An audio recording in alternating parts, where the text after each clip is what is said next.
शश्वत्प्रसादोदया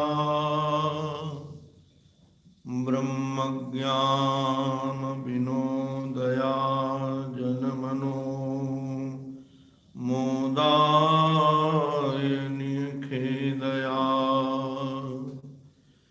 विश्वप्रेम विकासहासमुदया त्रैलोक्य संपद्दया पूर्णानंददया मदीय मनसे कांचे कणां यच्छतु।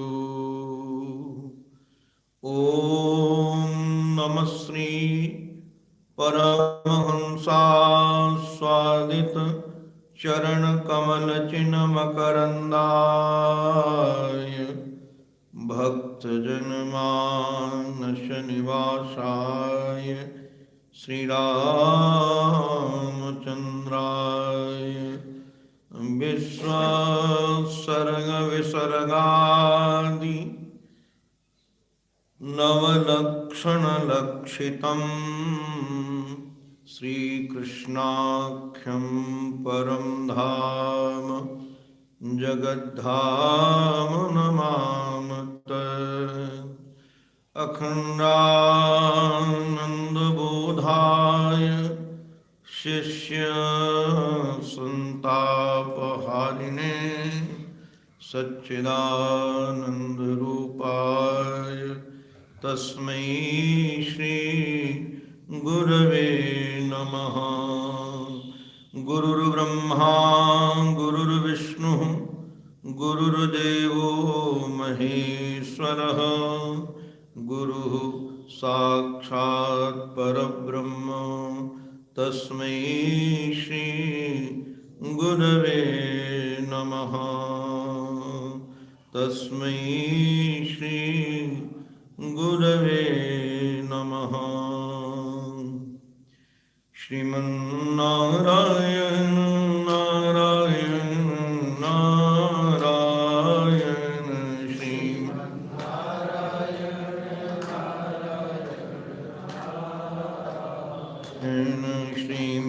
श्रीमन्नारायण नारायण नारायण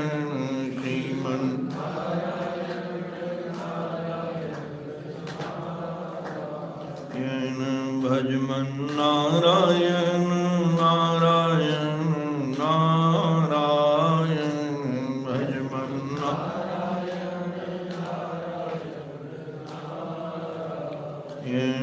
भजमन्नारायण नारायण नारायण भजमन्नारायण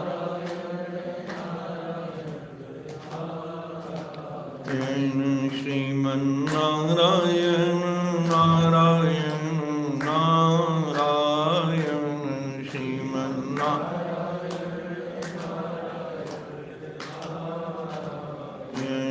श्रीमन्नारायण नारायण नारायण श्रीमन्नारायण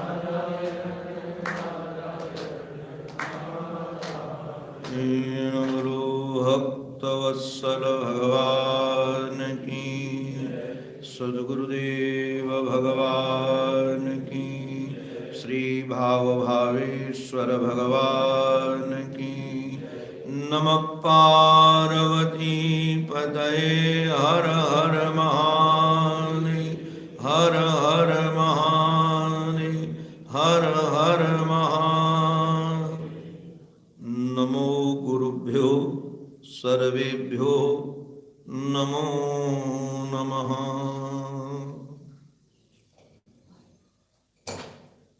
एकांत शांत वातावरण में श्याम सुंदर के श्री चरणों में श्री उद्धव जी महाराज विराजमान हैं। उद्धव जी महाराज के सन्मुख भगवान ने वैराग्य और ज्ञान की चर्चा की और कहा कि तुम सबको छोड़ करके आत्मचिंतन में, आत्मरति में प्रविष्ट हो जाओ। उद्धव जी महाराज ने कहा कि सबको छोड़ना बहुत कठिन है, और उन लोगों के लिए तो और कठिन है जिनके जीवन में कामनाएं बहुत हैं और जो विषय चिंतन करते करते लगता है विषय रूप ही हो गए। ऐसी उनकी विषयाशक्ति प्रगाढ़ हो गई है कि वह अपने से अलग अपने को मान नहीं पाते, विषयों से अलग। आप कृपा कीजिए कि कैसे हमारे जीवन में ये ज्ञान वैराग्य सिद्ध हो। ध्यान देने लायक बात यह है, ज्ञान वैराग्य की प्राप्ति के लिए पुरुषार्थ तो करना ही चाहिए। ये नहीं कि वैराग्य भाग में होगा तो वैराग्यशाली बन जाएंगे, प्रारब्ध में वैराग्य होगा तो वैराग्य मिल जाएगा। धन के लिए तो प्रारब्ध पर आश्रित हो जाना चाहिए, विषय सुख के लिए भी प्रारब्ध पर आश्रित हो जाना चाहिए, किंतु ज्ञान प्राप्ति के लिए प्रारब्ध आश्रित नहीं होना चाहिए। मोक्ष प्राप्ति के लिए पुरुषार्थरत होना ही चाहिए, और पुरुषार्थ करने के बाद भी यदि सफलता न मिले तो प्रार्थना आवश्यक है। आपने ध्यान दिया होगा, भागवत श्रवण करते रहते हैं आप सब। नारद जी महाराज ने भक्ति महारानी की पीड़ा को मिटाने के लिए, ज्ञान और वैराग्य को जगाने के लिए इस धाम में, वृंदावन धाम में बहुत पुरुषार्थ किया। गीता का, उपनिषदों का खूब दिव्य भाषा में, वैराग्यपूर्ण भाषा में प्रवचन दिया। ज्ञान को जैसे जगाया जा सके, वैराग्य को जैसे जगाया जा सके, उसका पूर्ण पुरुषार्थ किया, किंतु पुरुषार्थ में सफल नहीं हुए। ज्ञान वैराग्य जागे तो सही, उन्होंने जमाई भी ली, आंखें भी खोली, किंतु पूर्ण स्वस्थ नहीं हो पाए। और जब पूर्ण स्वस्थ नहीं हो पाए तो नारद जी महाराज ने जिस रास्ते का चयन किया, हरि जगाम शरणम, भगवान की शरण ग्रहण की और कहा कि आप ही कृपा कीजिए। तो आकाशवाणी सुनने को मिली, सत्कर्म कुरु देवर्षे, सत्कर्म करो। सत्कर्म नाम ज्ञान यज्ञ का है, और ये सत्कर्म तुम्हें बताएंगे संत। संतों की खोज में निकले, कहानी आप जानते हैं। बाद में सनकादियों की प्राप्ति हुई और सनकादियों ने बताया कि सत्कर्म नाम ज्ञान यज्ञ का है। तो मुझे कई बार ऐसा लगता है कि वैराग्य हमारे जीवन में आए, संसार से उपरति हमारे जीवन में आए, इसलिए हमें सजग सावधान रहना चाहिए और साथ साथ में प्रार्थना भी करनी चाहिए। पुरुषार्थ और प्रार्थना दोनों का समन्वय हो।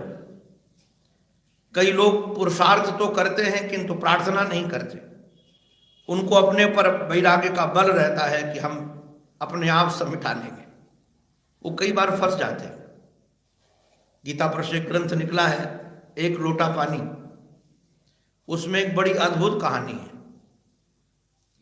एक बालक को एक मां ने, सच्ची घटना है, हनुमानगढ़ी अवध में छोटेपन से जब बालक था, वह 1-2 वर्ष का, तब उसकी मां ने वहां दान में दे दिया था। और दान में दे देने के बाद वह बालक उस फक्कड़ी व्यवस्था में पड़ा और कई बार माया को गाली देता था कि माया ससुरी हमारी क्या कर सकती है, माया हमारा क्या बिगाड़ सकती है। वैराग्य के प्रभाव में पला था और उसका स्वभाव भी वैराग्यपूर्ण था। गुरुदेव ने जब कहा तुम परिव्राजक बनो, कहानी बड़ी लंबी है, हमने बचपन में पढ़ी थी। गुरुदेव ने कहा कि तुम परिव्राजक बनो, परिव्राजक बना। रास्ते में एक वृद्ध संत मिल गए, सत्संग हुआ तो संत ने कहा बेटा माया को गाली मत दिया करो, माया भगवान की शक्ति है और भगवान की पत्नी है, उसको गाली देने से काम नहीं बनेगा, प्रणाम करो। उन्होंने कहा महाराज ये हम तो प्रणाम करने वाले नहीं हैं, वो तो जीव को भटका देती है, जीव को विषय भोग में लगा देती है। एक दिन ऐसा हुआ, समझाने पर भी जब नहीं माना वो बालक, तो किसी जमींदार के यहाँ भोजन के लिए गए और वो विरक्त महात्मा वयोवृद्ध वो भी और वो नवयुवक नागा परंपरा में दीक्षित शिक्षित कॉपिन लगाए बैठा था, भभूति रमाए। जमींदार की बेटी भोजन परोस रही थी और परोसते परोसते रोने लगी। तो पिता ने पूछा बात क्या है, तुम रो क्यों रही हो? बोले हमारे पति। अभी मैं एक दिन सुन रहा था पूज्य शंकराचार्य भगवान को श्री स्वरूपानंद जी महाराज को, महाराज जी के यहाँ चरणों में जो प्रवचन किया, तो महाराज जी की कई बातें सुना रहे थे। बोले एक बार हम लोग वृंदावन से हरिद्वार की ओर निकले तो रास्ते में स्वामी जी को ही पकड़ लिया, बोले मेरे घर का बेटा है। बाद में स्वामी जी ने सुनाया कि हमको बद्रिकाश्रम जाना था, तो किसी से रास्ता पूछा तो बोले ये वाली पगडंडी में जाओगे तो जल्दी पहुंच जाओगे, और पगडंडी नीचे उतर रही थी, फिर चढ़ना था। तो महाराज श्री का शरीर बहुत स्थूल था, तो जब नीचे उतरे, उतर कर ऊपर जब देखे चढ़ने के लिए, तो बोले पगडंडी है कि ये ब्रह्मडंडी है। तो महाराज कई बातें सुना रहे थे। तो कई बार महात्माओं के साथ ये घटनाएं घटती हैं कि लोग कहने लगते हैं हमारा बालक है, ये हमारा जमाई है, या हमारा अमुक है। तो वो लड़की रोने लगी। जमींदार ने वयोवृद्ध महात्मा को एकांत में ले जाकर कहा तुमने ठीक नहीं किया है, ये संसारियों की श्रद्धा ऐसी होती है, जहां उनकी कुछ लाभ में हानि का चक्कर दिखने लगे तो सारी श्रद्धा समाप्त। बोले तुमने हमारी बेटी का जीवन खराब कर दिया, हमारे जमाई को तुमने महात्मा बना दिया। उन्होंने कहा महाराज ये हमको रास्ते में मिला है, हमने किसी को बनाया नहीं है। कहा तुम तो यहां से खिसको, और उनको खिसका दिया। वो महात्मा बहुत चिल्लाते रहे, किंतु कमरे में बंद कर दिया, और जब तक 10 बच्चे नहीं हुए तब तक छोड़ा नहीं। तो कई बार माया को गाली देने के बाद में छोड़ दिया, जहां ढीला हुआ तो महात्मा भागे। सच्ची घटना है, सन का भी वर्णन है, स्थान का भी वर्णन है। तो महाराज वो भागे, और भाग करके जब एकांत में फिर मिले वयोवृद्ध संत को, तो कहा मैं कहता था ना कि माया को गाली मत दो। तो ध्यान रखना, कई बार पुरुषार्थ से वैराग्य करने के बाद भी कहीं न कहीं व्यक्ति फिसल जाता है, किंतु साथ में प्रार्थना भी होनी चाहिए कि हे प्रभु आपने करुणा करके हमको मनुष्य शरीर दिया है, पता नहीं दोबारा ये मिले न मिले। अपने दम पर तो हम वैराग्यशाली नहीं बन सकते हैं, किंतु आपकी कृपा हो, आपकी करुणा हो तो मैं संसार से पार चला जाऊं, आपकी माया से पार चला जाऊं। प्रार्थना भी होनी चाहिए। उद्धव जी महाराज ने प्रार्थना की और कहा कि महाराज ये पुरुषार्थ हमारे बस का नहीं है कि हम अपने पुरुषार्थ से इस माया से पार चले जाएं। भगवान ने कहा कि देखो उद्धव, वैसे तो ये मनुष्य शरीर बहुत दुर्लभ है, और जो लोक तत्व विचक्षण लोग हैं वह निश्चित रूप से समुद्धरंती ही आत्मानम आत्मनैव, अपने आत्मा का उद्धार कर लेते हैं। किससे उद्धार करते हैं? अशुभाशयात। ध्यान दीजिएगा, हमको ये बात बहुत अच्छी लगी। हमको किसी ने नहीं पकड़ा है। ध्यान दीजिए, न तो हमको पत्नी ने पकड़ा, न बच्चों ने पकड़ा, न घर ने पकड़ा, न द्वार ने पकड़ा। हमारा जो अंतःकरण मलिन हो गया है, हमने ही इन लोगों को पकड़ा है। कोई किसी को पकड़ कर नहीं रखता। जब मैं पहली बार चित्रकूट गया तो वहां एक दृश्य देखा। बंदर पकड़ने वाले लोगों ने एक सुराही को गाड़ दिया था, उसमें चने डाल दिए थे, और चने डालने के बाद बाहर इधर उधर भी फैला दिए थे। तो बंदर आए और चने पहले जो बाहर बिखरे हुए थे उनको खाया, फिर दृष्टि अंदर गई कि इसमें भी पड़े हैं, तो हाथ डाला और मुट्ठी भर कर चना, उसमें चना भरे थे, निकालने का प्रयास किया तो हाथ निकले ही नहीं। अब हाथ निकले नहीं तो हमारा बंदर चिल्लाया। जब ची ची करने लगा तो देखना बंदरों में बड़ी एकता होती है, सब बंदर इकट्ठे हो गए। मैं दृश्य देख रहा था। थोड़ी देर तो उसका प्रयास करते रहे, बैठे रहे कि निकले, किंतु निकला ही नहीं। बाद में सब छोड़ छोड़ के चले गए। वो बेचारा वहीं बैठा रहा। मदारी आया, 2-4 डंडे पहले लगाए, गले में जंजीर लगाई और महाराज उसका हाथ खींचा, जबरदस्ती चने छूट गए और पकड़ करके ले गया, नचाने में लगा दिया। कहने का अभिप्राय यह है कि हम ही ने पकड़ रखा है, अगर हम न पकड़े तो हमको कोई बांध सकता। और ये हमारा जो अंतःकरण मलिन हो गया है, वासना युक्त हो गया है।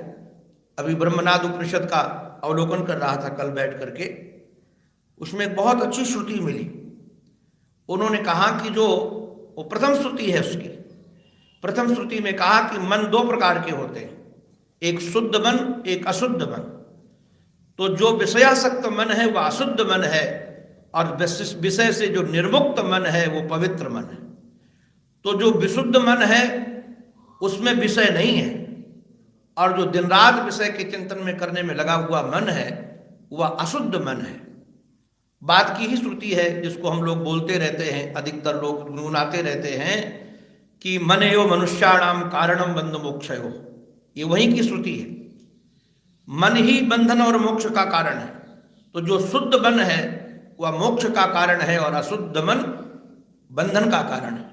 महर्षि ने इस श्लोक का अनुवाद उसी के आधार पर किया, उसी का अवलोकन करके कि लोग महाराज जो बंधे हुए हैं अशुभ आशयात, उनका जो अंतःकरण है वह विषयासक्त होने के कारण स्वयं बंधे हुए हैं, और आत्मा ही आत्मा का गुरु है। अर्थात आप ही अपना उद्धार कर सकते हैं। अगर आपने अपना उद्धार नहीं किया तो कोई दूसरा उद्धार करने वाला नहीं है। और आप समझ लीजिए, प्रत्यक्ष के द्वारा और अनुमान के द्वारा हम लोग प्रत्यक्ष घटना देख रहे हैं, लोगों को संसार में बंधे हुए राग युक्त होकर के मरते हुए और दुख पाते हुए देख रहे हैं। ये प्रत्यक्ष घटना हमारे जीवन में है। किंतु अगर इसको भी देख करके हम ना अपना कल्याण करने में लगे तो हमसे ज्यादा कौन पामर होगा। एक महापुरुष ने हमें एक बात बहुत सुंदर कही थी बहुत वर्ष पहले। कहा कि ब्रह्मचारी, संसार में 3 प्रकार के लोग होते हैं। जो दूसरों के द्वारा घटना देखी गई, किसी के द्वारा में विपत्ति में पड़ा हुआ है, रोग में पड़ा हुआ है, तो देख करके सीख ले कि ये काम हम न करें जिससे हमको भी वहां जाना पड़े। ये उत्तम लोग हैं।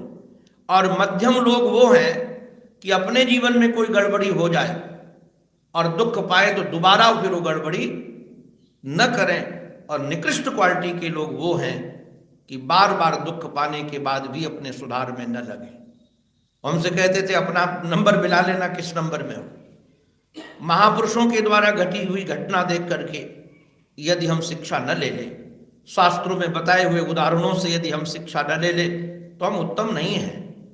अगर कम से कम अनुमान, ये प्रमाण प्रत्यक्ष देख लीजिए।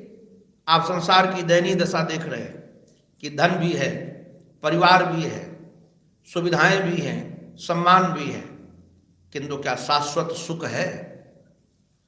अगर शाश्वत सुख हो तो फिर क्यों तड़पे, क्यों भागे, क्यों रोएं, क्यों क्रंदन करें?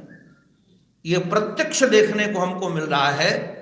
तो ये देखकर अनुमान ज्ञान से भी, प्रत्यक्ष ज्ञान से, इसलिए महाराज यहां भगवान ने कहा 2 प्रकार की, यद प्रत्यक्षानुमानाभ्याम, प्रत्यक्ष और अनुमान के द्वारा श्रेयो हो, महाराज अपने श्रेय की प्राप्ति के लिए अनुविंदते, जो प्रयास करता है सचमुच में वो अपना ही गुरु है, अपने उद्धार में लगा हुआ है। और कहा संसार में 2 चीजें बहुत दुर्लभ है और ये हमारे जीवन में प्राप्त हों। पुरुषत्वेच माम धीराः सांख्य योग विशारदाः। महर्षि ने कहा एक तो धीर हो। धीराः का अभिप्राय सुख और दुख दोनों में सहने में धीर हो। महर्षि ने एक बात बड़ी सुंदर कही, कहा कि सुख में बहो मत और दुख में दबो मत। ये महर्षि का ही वाक्य है। सुख में बहो मत और दुख में दबो मत, ये सहना है। बहुत सुख सुविधा सम्मान मिल जाए तो इतराने मत लगो। इसलिए को संत लोग कहते हैं सुख में महाराज फूलो मती और दुख में तड़पो मती। या सुख ज्यादा देर तक रहने वाला नहीं है और दुख भी ज्यादा देर तक रहने वाला नहीं है। तो जिस समय रह रहा है उसको आनंद से धीर बन करके, गंभीर बन करके उसको सह लो, इन्होंने कहा। और दूसरा सांख्य योग विशारदा, एक जगह सांख्य और एक जगह योग दोनों का अन्वय किया है, और कई जगह सांख्य योग दोनों को मिला दिया है। मैं विचार कर रहा था सांख्य योग विशारदा का अभिप्राय क्या है। सांख्य योग में प्रकृति और पुरुष का विवेक है, इसी का नाम सांख्य योग है। संख्या या इदम सांख्यम, उसमें प्रकृति और पुरुष का विवेक करते हैं, अलगाव करते हैं। तो जो प्रकृति को अलग और पुरुष को अलग करके देखेगा और जो धीर होगा, निश्चित रूप से महाराज वह संसार के इन दुखों से पार हो जाएगा। और एक बात बहुत सुंदर कही, भगवान के इस वाक्य को समझने लायक है। कभी ये मत सोचो कि हमसे नहीं होगा, हमारे बस का ये काम नहीं है। और कभी ये भी मत सोचो कि भगवान हमसे प्रेम नहीं करते। भगवान जितना हमसे प्रेम करते हैं, दुनिया में किसी से प्रेम नहीं करते। भगवान स्वयं कह रहे हैं, भगवान यहाँ बता रहे हैं कि एक पैर वाले, दो पैर वाले, तीन पैर वाले, चतुष्पाद बहुपादस तथा पदः, बहुत पाद वाले कई ऐसे भी हैं कि जिनके पैर ही नहीं हैं। कई लोगों के बहुत पैर हैं, कई जंतुओं के, और कई जंतुओं के पैर ही नहीं। कहीं उसको कन खजूर कहते हैं, कहीं कन खजूर भी कहते हैं, कीड़ा होता है। ये वीर बदूटी होती है ना, वीर बदूटी, वर्षा के समय लाल लाल, उसके कितने पैर होते हैं, ये बहुत पैर वाले हैं। और जो सर्प है उसके एक भी पैर नहीं, और कछुआ के भी पैर नहीं। इनके महाराज ये बहुत पैर वाले और बिना पैर वाले भी बहवः सन्ति पुरः सृष्टा, एक नहीं बहुत प्रकार की सृष्टि में बहुत महाराज जंतु हैं। इन महाराज किंतु इन पुरों में जो जंतु रह रहे हैं, पुर माने शरीर, इन शरीरों में जो लोग रह रहे हैं उसकी अपेक्षा त्वाम तासाम में पौरुषी प्रिया, उससे ज्यादा मुझे मनुष्य शरीर प्रिय, सबसे अधिक मनुज मोहि भाए। भगवान को सबसे ज्यादा यदि कोई प्रिय है तो उसमें मनुष्य प्रिय है, और हम मनुष्य हैं, हमको मनुष्य शरीर मिला हुआ है। इसलिए भगवान की कृपा का अवलोकन करके और पुरुषार्थ में लगना चाहिए, वैराग्यशाली बन करके ज्ञान प्राप्ति में संलग्न होना चाहिए। इस विषय में महाराज कुछ महात्मा लोग अत्रापि उदारयंतीम इतिहासम पुरातनम, एक पुरातन इतिहास लोग सुनाते हैं। अवधूतस्य संवादम यदोहो मरद अत तेजसा, बहुत तेजशाली दोनों महापुरुष श्री यदु जी महाराज और अवधूत जी का जो संवाद है उसकी चर्चा क्रमशः करेंगे। 5 मिनट के लिए, 7 मिनट के लिए पूज्य गुरुदेव भगवान हमें तो पूज्य महान जी महाराज की सेवा में पूज्य डॉक्टर स्वामी जी महाराज ने ही लगाया, और उन्होंने महाराज जी की गोद में समर्पित कर दिया। आप सब हमसे ज्यादा उनसे परिचित हैं। कई यहां महत्पुरुष लोग उनके गुरु भाई भी हैं, कई अंग संग भी रहे हैं, किंतु इस शरीर पर जो उनका उपकार है वह स्मरण करके हृदय गदगद हो जाता है। और पूज्य डॉक्टर स्वामी जी महाराज ने जिस बात का जिक्र किया, चर्चा की कि चौपाई तुलसीदास जी महाराज की, उसको भी उन्होंने कहा कि ये गलत है। भावी मेट सके त्रिपुरारी, त्रिपुरारी नहीं भावी मेट सकते हैं, गुरुदेव भगवान मेट सकते हैं। और महाराज श्री की कृपा से हमको पूज्य डॉक्टर स्वामी जी महाराज ने अज्ञातवास जब पूरा हुआ और मैं श्री चरणों में उपस्थित हुआ तो कई चर्चाएं पूज्य स्वामी जी महाराज ने मान जी महाराज की। उसमें एक बात उन्होंने बताई कि महाराज श्री का श्री विग्रह है ब्रह्मलीन होने के बाद 5 वर्ष तक मान जी महाराज कहीं बाहर नहीं गए। 5 वर्ष तक यहीं रहे, बंबई भी नहीं गए, केवल गोपालगढ़ जाते थे। अच्छा, बाउंड्री से बाहर ही नहीं, आनंद वृंदावन से बाहर नहीं गए। 5 वर्ष तक। और उस 5 वर्ष की अवधि में महाराज जी ने उनको बहुत सारी शक्तियां दे दी। और मैं एकदम प्रामाणिकता के साथ कहना चाहता हूं, वो सेवा के तो प्रतिरूप हैं ही और निष्ठा के प्रतिरूप हैं। मैंने बचपन से संतों की सेवा की है और संतों के बीच में रहा हूं, जिनका इष्ट और गुरु एक हो, वो हमको एक गुरुदेव भगवान मान जी महाराज ही मिले। उनके इष्ट कोई दूसरे नहीं थे, महाराज से ही इष्ट थे। और उसका कारण था कि गांव में जहां उनका गुजरात का शरीर है, गिरनार के पास का गांव में, हमको उनके शिव विग्रह पूरा हो जाने के बाद जाने का अवसर मिला। हमारे ट्रस्टीगण ले गए थे वहां। मेरा मन तो नहीं था, क्योंकि मान जी महाराज ने हमें रोका था कि न तो हमारे गांव की खोज करना और न हमारी कोई खोज करना। हमारा गांव, हमारा सब कुछ, हमारे माता पिता बंधु सब कुछ महाराज जी हैं। क्योंकि मेरा मानस था कि महाराष्ट्र के गांव में भागवत करूं। और एक महाराष्ट्र के शिष्य बच्चू भाई, श्री हरि भाई डसवाला, उनके गांव में, वो गिरनार के पास में ही गांव है उनका, अमरेली के पास में, वहाँ एक विद्यालय पुराना था, उसका जीर्णोद्धार हुआ था। तो उनके सुपुत्र श्री गिरीश डसवाले जी हमें ले गए, मेरे द्वारा ही लोकार्पण उसका करवाया। उस समय महाराज जी की सेवा में मैं बंबई में था, वहीं से गया।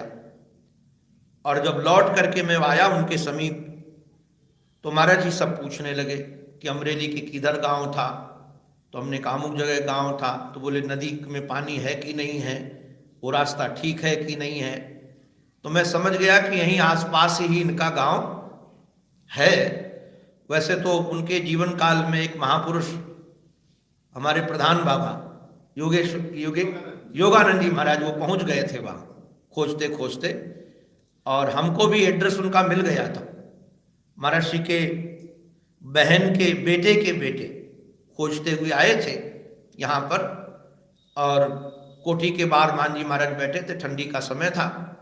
वो दोनों बच्चे बैठे रहे बहुत देर तक और कहा कि मैं खोजने आया हूँ, मेरी दादी के भाई वृंदावन में महात्मा है और पता नहीं चल रहा है। मान जी से ही पूछ रहे, मैं भी बैठा था। तो बोले हाँ होंगे, वृंदावन बहुत बड़ा है। तो कहा तुम्हारे पास उनकी पहचान क्या है?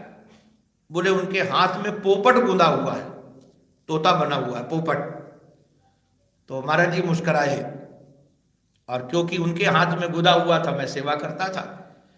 तो महाराज जी बोले कि यहां कोई महात्मा नहीं है गुजरात के, तुम जाओ ढूंढो। उनको भोजन के लिए भी नहीं पूछा। तो जब वो अंदर चले गए तो मैं तो जेके मंदिर ले गया, उनको भोजन वोजन कराया और एड्रेस नाम आदि सब इकट्ठा किया। मैंने भी योगानंद जी को एड्रेस मैंने ही दिया था, क्योंकि वो एड्रेस मेरे पास था और किसी के पास नहीं था।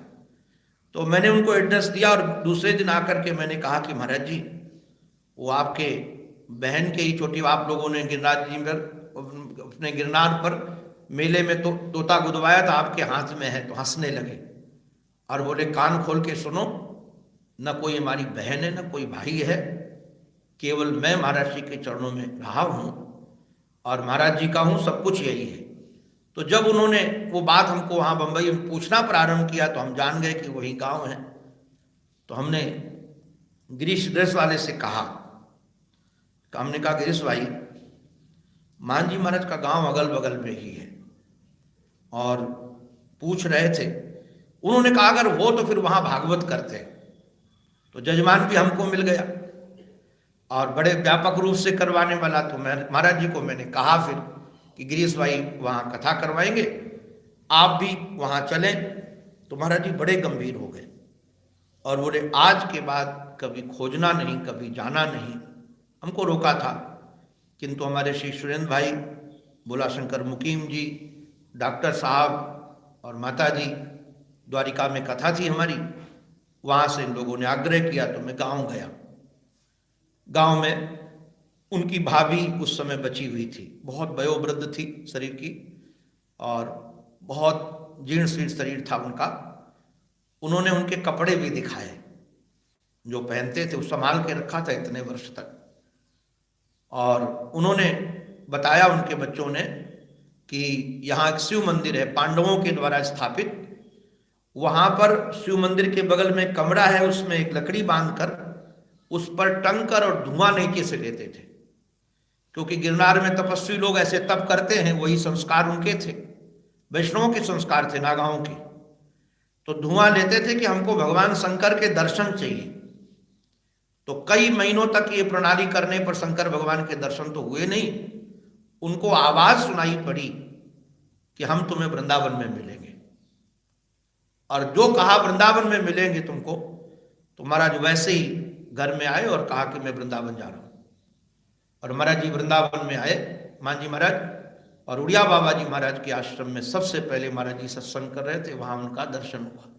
वैसे तो हमारे एक महात्मा हैं चतुर संप्रदाय के, इस समय महंत हैं, वो तो कहते हैं कि सबसे पहले आकर के हमारे यहाँ ही रुके थे चैतन्य कुटीर में, और अपना बड़ा गुरु भाई उनको कहते हैं, तो हमारे साथ बहुत जगह कथाओं में रहे। वो कहते हमारे बड़े गुरु भाई के तुम चेला हो, और कहते वो पहले हमारे यहाँ रहे थे।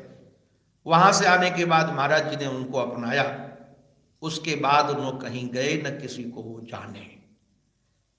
वो भगवान शंकर के रूप में, इष्ट के रूप में ही उनका चिंतन करते थे। सिद्धियां जो उनको मिली थी उसमें भावी मेट सके त्रिपुरारी का जो महाराज जी कर रहे थे, जिस प्रकार से इस जीवन की यात्रा में उनकी वजह से बहुत जगह जाने को अवसर मिला है। और महर्षि के शिष्यों के परिकर में भी जो पूज्य मांझी महाराज के शिष्य गुरुदेव भगवान के, उसमें से ऐसे ऐसे चमत्कार लोगों ने मुझे सुनाए हैं कि आप लोग आश्चर्यचकित रह जाएंगे। एक बच्चे ने हमको स्वयं सुनाया, उसको एक बीमारी थी, आजकल ये बीमारी बहुत बढ़ गई है, समलैंगिकता की, कि वो लड़के लड़के को भाते हैं, लड़की लड़के को भाते। उसको लड़कियां नहीं भाती थी और उसको ब्याह भी नहीं करना था, क्योंकि लड़कियों के साथ उसको रहना भाता नहीं था। अब जब उसके ब्याह की चर्चा चली तो उसके माता पिता ने महाराज जी को कहा, तो उसने महाराज जी को एकांत में कहा कि मुझे ब्याह नहीं करना है। बोले क्यों नहीं करना तुम्हें ब्याह? बोले हमको ऐसी मनोवृत्ति हमारी है। महाराज जी बोले जाओ ब्याह करो, कुछ नहीं होगा। और वो रो करके बालक बताता है कि उस दिन के बाद उसकी चित्त वृत्ति ऐसी बदली कि वो रोग ही समाप्त हो गए। नहीं महाराज, ये रोग अगर आ जाते हैं तो फिर जाते नहीं हैं, ये मन के रोग हैं। हम तो यात्रा में देखते रहते हैं कैसे कैसे लोग मिलते हैं। उसके भाग्य में वो रोग था प्रारब्ध में, किंतु महर्षि ने कह दिया और उसका नट मिट गया। आज वो भगवान मानते हैं महाराज जी को, मांझी महाराज को। तो एक नहीं कई एक चर्चा सुनाकर मैं वाणी को विराम दूंगा। मेरे जीवन में तो जो कुछ भी है, आज महाराज जी के चरणों में हूं तो उनकी कृपा है, नहीं तो मैं यहां नहीं होता। और भागवत की कथा करता हूं वो भी उनकी कृपा है, हमारी योग्यता नहीं है। मैं जानता हूं उन्होंने ही हमको बैठाला, उन्होंने ही हमको बोलना सिखाया, उन्होंने हमको व्यवहार सिखाया, हमको कुछ नहीं आता था। एक घटना बता रहा हूं, अंतिम की घटना है। पूज्य डॉक्टर स्वामी जी महाराज सेवा में थे और पूज्य स्वामी महेशान जी महाराज भी सेवा में थे और मैं भी था। रात्रि में एक दिन पूज्य डॉक्टर स्वामी जी तो सेवा में रहते नहीं थे, दिन में रहते थे, रात्रि में नहीं चले आते थे विपुल में। और उन्होंने कहा कि रात्रि जागरण में नहीं कर सकता हूं। तो एक दिन पूज्य स्वामी जी महाराज रहते थे, एक दिन ये शरीर रहता था। एक दिन मैं कथा करके कहीं से आया था रात्रि में, तो मेरे से बोले कि मुझे बहुत तकलीफ है और कई दिन से शौच नहीं उतरी है, इसलिए सूखी शौच वह मल द्वार पर चुभ रही है। रात्रि का समय था, 11 बजा होगा लगभग, कुछ करो। तो मैंने नर्सों को कहा, तो नर्सें सुनी नहीं, बोले सुबह डॉक्टर आएगा तब होगा। मैंने स्वामी जी को फोन किया विपुल में, हमने कहा महाराज जी बार बार कहते, तो महाराज जी ने कहा कि तुम जाके बाहर बैठो, उनकी आंखों के सामने रहते हो तो तुमको बताते हैं कि ये करो ये करो, और किसी को नहीं बताया, तुम बाहर बैठो अपने आप सो जाएंगे। मैं बाहर बैठा तो उत्तम को कहा कि उसको बुलाओ। फिर बुलाया मुझे और कहा कि मुझे कष्ट हो रहा है, अब मैं करूं तो क्या करूं। मेरे पास कोई युक्ति नहीं थी, बार बार नर्स के पास जाए, नर्स कहे हमको परेशान मत करो। ये घटना लगभग 1 बजे तक ऐसे चली। बाद में मुझे युक्ति सूझी, क्योंकि मैंने एक दिन देखा था तो दस्ताने से पेन की ग्लोव पहन करके और महर्षि के गुदा में क्रीम लगा करके हमने देखा था एक बार, और वो सफाई करने वाले को पैसा दे करके लाए रात्रि में कि तुमको हम पैसा देंगे और तुम चलो। पहले दे दिया और फिर नीचे बिछा कर जैसे साफ करते हैं उनकी शौच निकाली और पेट उनका साफ हो गया। बड़े खुश हुए और इतने खुश हुए और खुश होकर के उस दिन बोले, कहने लगे कि हमारे पास कई सिद्धियां हैं। रात्रि में बोले और तुमको कुछ चाहिए तो मांग लो, आज मैं बहुत खुश हूं, कुछ मांग लो। हमको कोई युक्ति नहीं सूझी। हमको लगा कि महाराज जी से बहुत प्रेम करते हैं और संसार में सबसे कीमती कोई चीज है तो प्रेम ही है। भागवत का चिंतन करते थे, पढ़ते थे, तो हमने पैर पकड़ करके हमने कहा कि जो देना चाहते हो आप, तो हम जैसे महाराज जी से आप प्रेम करते हो वही प्रेम हमको दे दो। महाराज जी ने कहा दिया, और उसके बाद धरण अंतःकरण बदल गया। मैं यहां रहने की उम्मीद से नहीं था, और हम आज आपको बताते हमको सेवा का उतना महत्व नहीं है कि सेवा का महत्व, हमें तो ज्ञान के विचार का महत्व ज्यादा है, सत्संग का महत्व ज्यादा है चित्त में। तो अपने राम तो विरक्त बन करके यहां से निकलने की तलाश में थे, और आज चित्त की दशा ऐसी हो गई कि महाराज जी का स्मरण करते हैं तो आंखों में आंसू आ जाते हैं। एकांत में भी हम महाराज जी की हंसी सुन करके, कथा कभी अभी एक दिन सुन रहे थे यहाँ का प्रवचन, वहां बैठ करके सुबह सुबह चलता है, और महाराज जी ठाका मार के हंसे। महाराज जी की हंसी पर ही हमारे तो आंसू आ गए और हृदय गदगद हो गया। तो ये आशीर्वाद उनका दिया हुआ है। तो सच कहें, प्रकृति बदल जाए और स्वभाव बदल जाए, हृदय बदल जाए, ये संपत्ति आदि की कथाएं तो बहुत सारी हैं। गरीब थे, किन्हीं के पास कुछ नहीं था, आज सब कुछ है, और केवल महर्षि के आशीर्वाद से उनके पास ये सिद्धियां थी, हैं, और आज उनकी कृपा से हम लोग यहाँ आनंद ले रहे हैं। इस संस्था के वो आदि महंत हैं। और एक निवेदन करके वाणी को मैं विराम दूंगा। मान जी महाराज की फोटो लगानी थी, तो पूज्य मान जी महाराज ने चित्र वो मान जी के कमरे में रख दिया। बहुत लोगों ने विरोध किया, वो तो किसी की सुनते नहीं हैं। मान जी महाराज हमारे मेरे से कहा, कई लोगों ने ये भी कहा कि यहीं कुर्सी में बैठकर महाराज जी ने दीक्षा दी थी, वो कुर्सी हटा दी गई, और बोले हाँ कितने महंत होंगे, किस किस की फोटो, सब महाराज जी के कमरे को फोटो का स्थान बना दिया जाएगा क्या।